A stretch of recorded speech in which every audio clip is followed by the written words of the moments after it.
In a day charged with emotions, His Majesty the King, in the uniform of Colonel-in-Chief of the Grenadiers, rides onto the parade ground in Hyde Park to present new colours to 6 battalions of the Guards.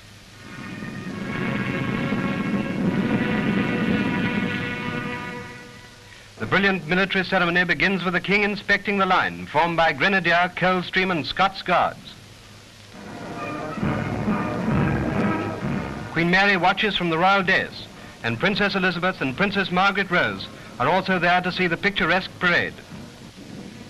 The inspection over, the old colours are borne forward by their escorts and paraded in slow time to the tune of Old Lang Syne.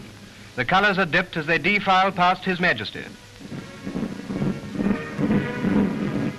And now, having dismounted, the King approaches the central platform to attend the consecration of the new colours, which have been laid on the drums, the service being conducted by the Chaplain General to the forces.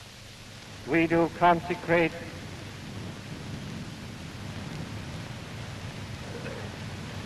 and set apart these colours that they may be a sign of our duty towards our King and our country.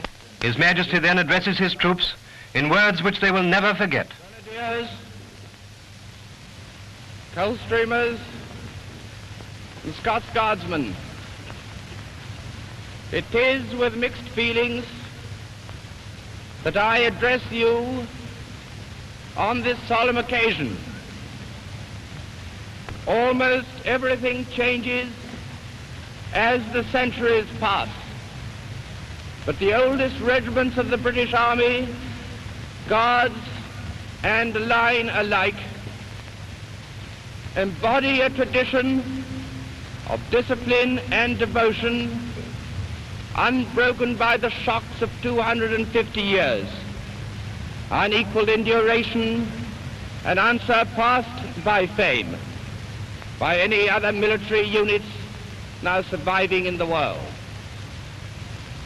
Only a few of us on parade this morning have known the awful weight of war with all its horrors and yet its comradeships during the world struggle of 20 years ago.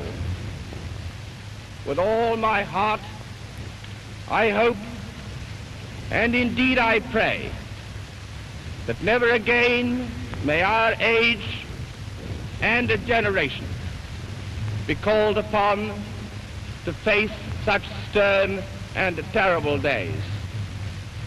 Humanity cries out for peace and the assurance of peace, and you will find in peace opportunities of a duty and service as noble as any that bygone battlefields can show. Keep then the message of these colors ever before you. The honor of your regiment and of your country will rest safe and sure in your hands. The climax of the ceremony has now been reached, and the King makes the actual presentation of the new colors.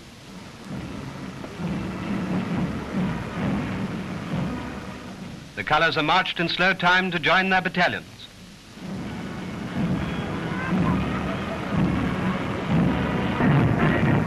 Finally, the march passed, a superb display of perfect discipline.